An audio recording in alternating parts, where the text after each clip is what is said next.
Bonjour à tous, un nouvel épisode consacré à la gestion de fête. Il s'agit ici d'une présentation générale qui est à mettre en lien avec le focus consacré également à la gestion de fête, mais qui vous présente au travers d'un certain nombre d'illustrations, au travers d'un certain nombre d'exemples, des cas de gestion de fête, parfois plus ou moins médiatisés. Je pense notamment à la commune de Levallois-Perret, je pense également à la commune de Nice à l'époque, nous étions dans les années 90, qui constituent autant d'éléments qui vont vous permettre de mettre de la pratique là où cette vidéo se contente finalement d'une présentation générale et théorique du sujet.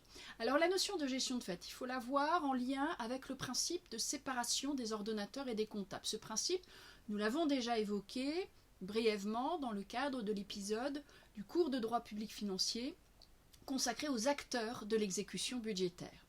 Ce principe de séparation des ordonnateurs et des comptables, je vous le rappelle, a été conçu pour limiter les risques de détournement de fonds publics, de corruption, concussion, tout ce que vous voulez. Toujours est-il que cette règle a fait l'objet, on l'a vu dans cette vidéo correspondante, d'un certain nombre d'aménagements, des aménagements qui permettent en fait de mettre un petit peu d'huile dans les rouages pour faciliter finalement la mise en œuvre de ce principe.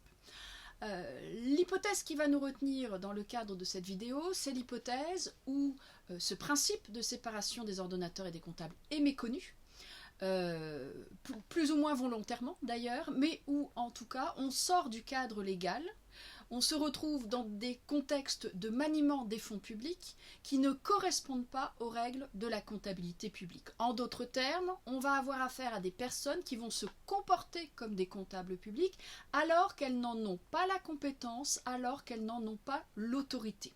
C'est à cet effet que l'on va parler de gestion de fait par opposition à une gestion de droit.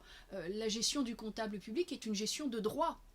Il est autorisé par les textes, il est habilité à se faire, il a prêté serment en entrant en fonction, il a pris des garanties, il est autorisé par les textes, par le droit, à manier les fonds publics. C'est ce que l'on appelle une gestion de droit, c'est ce que l'on appelle un comptable de droit.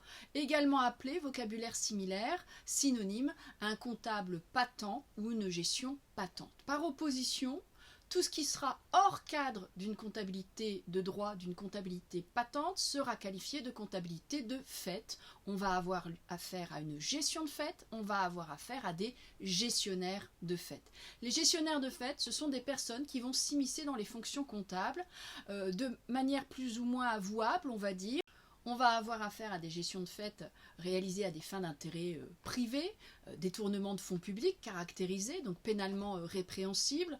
Je vous donne un exemple parmi d'autres. Imaginons un élu local qui signe un contrat avec une entreprise pour la construction d'une piscine municipale et qui finalement négocie l'attribution du marché. Alors, en principe, tout cela n'est pas possible si on respecte le code de la commande publique. Je vous parle également, et ce sera le cas pour les illustrations données dans la vidéo, dans le focus dédié, d'illustrations qui datent des années 90, 80, à époque où le code des marchés publics n'était pas aussi verrouillé que ne l'est aujourd'hui le code de la commande publique.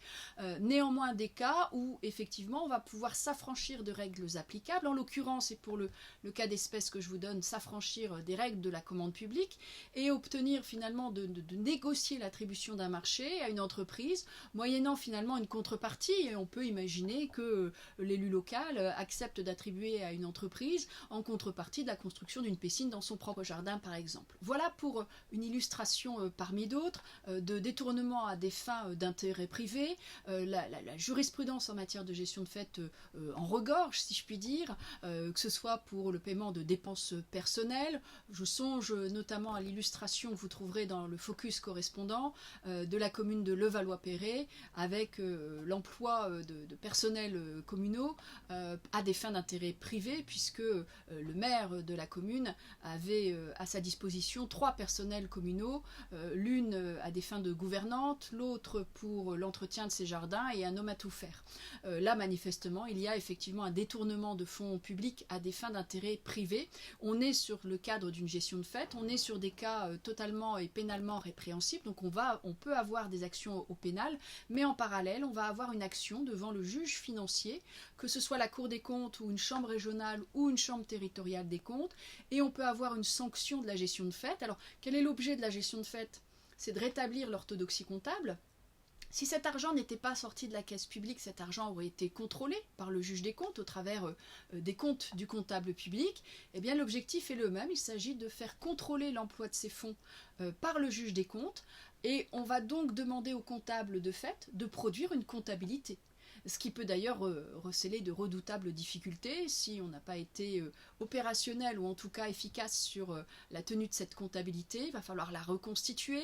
On peut également avoir affaire à des personnes récalcitrantes, c'est-à-dire qui résistent au juge des comptes. Dans ce cas-là, le juge des comptes peut obtenir la désignation d'un comptable commis d'office qui va essayer de reconstituer la comptabilité. Et tout cela, bien évidemment, au détriment. C'est-à-dire si vous, en tant que gestionnaire de fait reconnu par le juge des comptes, vous ne faites pas preuve d'un minimum de bonne volonté, les sanctions n'en seront que pour plus lourdes. Alors les sanctions devant le juge des comptes lorsqu'une comptabilité de fait est sanctionnée, c'est la possible mise en débit de la personne concernée, c'est-à-dire qu'on va lui demander de rembourser dans la caisse publique l'argent qui aurait dû s'y trouver, et c'est la possibilité d'infliger une amende pour immixtion dans les fonctions comptables, amende qui peut atteindre le montant des sommes indûment maniées. Donc si vous avez finalement manié indûment 1 million d'euros, vous pouvez au final être contraint de rembourser, de payer à la caisse publique 2 millions d'euros. C'est bien cela que cela signifie. Donc bien évidemment ici une sanction qui peut être redoutable pour le comptable de fait. Alors pour préciser un petit peu le propos, là j'ai surtout parlé des comptabilités de fait finalement pénalement répréhensibles parce que détournement à des fins d'intérêt privé. Il faut voir que les gestions de fait ont pu être pratiquées également pour mettre un petit peu d'huile dans les rouages. J'ai évoqué avec vous dans la vidéo consacrée aux acteurs de l'exécution budgétaire les difficultés qui sont celles de l'application du principe de séparation des ordonnateurs et des comptables. On y a apporté des tempéraments, mais prévus par les textes, comme les régies financières, etc. La gestion de fait, c'est aussi un moyen de mettre un petit peu d'huile dans les rouages, non pas à des fins de détournement, à des fins privées, mais ne serait-ce que par exemple pour mettre en place un système de crèche au profit des parents des enfants de la localité par exemple, sauf qu'il y a des règles à respecter sur le sujet et que si c'est pas fait dans les règles de l'art, il y a un risque de gestion de fait. Donc ne pas finalement mettre les hypothèses de gestion de fait toutes dans le même sac. On va dire qu'il y a des mauvaises, très mauvaises gestions de fait car pénalement répréhensibles. J'ai pas envie de dire qu'il y a des bonnes gestions de fait parce que ce serait un petit peu beaucoup, mais en tout cas on a des gestions de fait qui sont moins critiquables que d'autres. Certes, on prend des facilités par rapport aux règles de la comptabilité publique, mais au final, la caisse publique n'en souffre pas. Certes, l'argent est employé en dehors du cadre de la caisse publique, mais au final, à des fins d'intérêt public. Et c'est d'ailleurs ce qui va conduire le juge des comptes à nuancer ses décisions. Le DB, par exemple, peut ne pas atteindre la totalité des sommes maniées si il s'avère que l'argent a été employé à des fins d'intérêt public. On peut reconnaître le caractère public des dépenses effectuées dans le cadre de la gestion de fait. Et dans ce cas, le DB peut être réduit d'autant par le juge des comptes. Même chose pour l'amende. Il est bien évident que si on a affaire à une gestion de fait à des fins d'intérêt privé, et si qui plus est, le gestionnaire de fait fait preuve de mauvaise volonté, soit dans la production des comptes, soit dans l'échange qu'il doit avoir avec le juge des comptes, l'amende va grimper. À l'inverse, le juge des comptes peut tout à fait nuancer également le montant de son amende lorsqu'il constate que la gestion de fait a été faite à des fins d'intérêt public et qu'au final, les gestionnaires de fait reconnus font preuve d'une extrême bonne volonté pour justifier de l'emploi des fonds dans le cadre de cette comptabilité de fait. Alors voilà, pour ces différents éléments en présence, bien évidemment cette vidéo ne va pas sans le focus qui vous permet d'illustrer tout cela de quelques exemples bien concrets, plus ou moins médiatisés comme je vous l'ai indiqué, en tout cas que je vous invite à visionner dans la foulée si vous ne l'avez pas encore fait.